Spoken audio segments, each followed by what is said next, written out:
Hello, Ross here at Frothy Bike Co. This is a Kona Lanai. Let's jump straight in. You're watching this video for a reason. Here we go. Price point £700 or technical $699 in the UK. It's not bad for a 29-inch wheel hardtail. Start you off good component wise. Weight for this one is 15.35 kilos. Not a light bike, not a heavy bike. Price point matches it. The 29-inch wheels on this one, if you're buying a Lanai any smaller than a large, then you're changing the wheel size. So an extra small Lanai is 26-inch wheels, a smaller and medium is 27.5-inch wheels, and a larger XL is 29-inch wheels. It's one of the few manufacturer models that changes its wheel size with the frame size as it goes through. Kind of makes sense in my eyes, but it makes it a bit more awkward for customers to understand what size of wheel their bike has unless they know the frame size with it as well, for future reference to buy tyres or whatever. Front suspension on this one, it is a standard Sun Tour set of forks, so they're not high tech, they are just a spring inside. There's no lockout with these, but again, it's a good starting point for a mountain biker. The wheels as well, bog standard. I think these are, I'm not quite sure the manufacturer of these. Unusual little lip design here. It's got a good little seal on it, cup and cone bearings front and rear. The quick release front and rear wheels, so they're easy to take on and off the bike. They're non-tubeless compatible, so if you're trying to make this bike tubeless, the rims don't really accept it and the tyres don't accept it. You would get away with the tyres, but you can't really do it with the rims. They're not really going to like putting tubeless tape on it and taking the tube out of the equation. Stick with the tubes for this here. The brakes and the shifters, so these are standard Shimano setup on it, so they're not too bad of gear setup. So it's a 2x11 setup on this. It runs Tektro brakes, so they're a good cable actuated single-sided brake. I quite like Tektro myself in terms of their calipers. They do last, they're pretty decent. You can see there's been a little bit of damage to this bike, so we posted some packaging, thanks Kona. We'll probably sell this bike a little bit cheaper now, seeing all these scratches on YouTube. 180mm front disc and 160mm rear disc, so the rotors are 6 bolts. Like I say, quick release front and rear. It's a square taper bottom bracket, so bog standard. If it goes wrong, really nice and cheap to replace. The crank lengths on these are 175mm cranks. The two chainrings in the front are 22 tooth for the small and 36 on the big, and on the rear you've got a 12 tooth on small and a 32 tooth on the big one here. It's an Altus rear mech that's on it. It's got a decent bit of power behind it. It is a full metal construction. There's no main plastic body parts about it.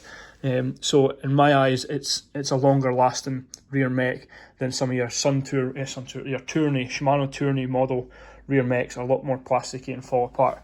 There's a decent front Shimano mech as well that's on it, so again, all metal components inside there. There's a couple of bits of guarded plastic bits, but it lasts a long time. As a mechanic, it's nice and easy to manoeuvre those and to set them up down the line. When it comes 3 or 4 years down the line, try to set the gears up on this bike, it's far easier.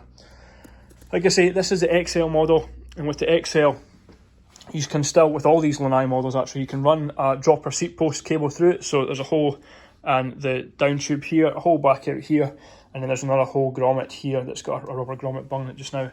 So you can put a stealth dropper seat post in the Lanai's, not a problem. Put a lever on the left hand side here. It does get a little bit cluttered up here when you try to put a dropper shifter, a dropper lever up on the handlebar, so you either sit it right in close to your grips or you sit it far out. Not the end of the world though, to be honest. Handlebar width on these ones are 730mm handlebar width, so it's not too bad. A little bit narrow for your full-on mountain bikers, but just for your starting off mountain biking, it's a good size to kick you off. The wider the handlebars, the slightly more control you've got, but if you go up towards 800mm handlebars, they start getting a little bit too wide for some of the trails you ride here in the UK. What have I missed? Loads of bolting points. So you've got 2 bottle cage mounts on the frame itself, and on the rear here, just like all the Kona model hardtails like this, you've got enough mounting points here for either a rear full mudguard or a bit of a rear mudguard and a pannier rack to fit off the back. There's bolts up the top here, so you get double bolts either side. You get bolts down the bottom, and the bridge down at the bottom bracket there does have a bolt through it for a mudguard setting. One thing I would do, and what we tend to do is in the workshop here when we're dealing with these bikes, is remove all these plastic clips that hold the cable on and change those out for zip ties. These always tend to fall off over time, so you just chuck them away in the bin, put some zip ties in there. There's nothing worse than your cable starting to rattle loose, and especially with this design at the bottom bracket and the tyre here. If the cable comes loose and touches your tyre whilst you're riding, it will just pull the cable down through it, so try and redo them all with zip ties. The brakes, if you buy this bike out the box, because it's a European distributor, the brakes are the wrong way around. So just now they're still the wrong way around. We haven't sorted it yet, but the left hand lever is your front brake and your right hand is your back brake. You need to switch those round for UK working. It is literally just a case of moving the cable over.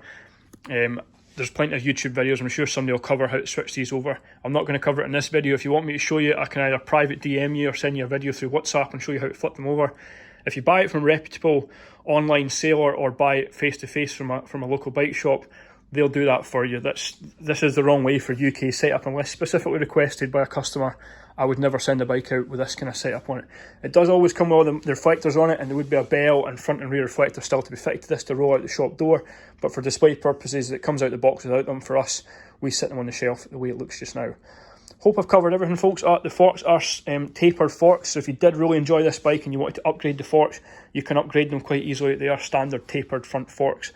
It is not inch and eighth, the older school style tapered, easier to set up with new set of forks. Hope I've covered everything. If I've missed anything, do let us know. I'm trying to get better at these videos. Thanks for watching. Please feel free to leave comments below or message us through and ask us questions in more detail on this bike. Thanks for watching.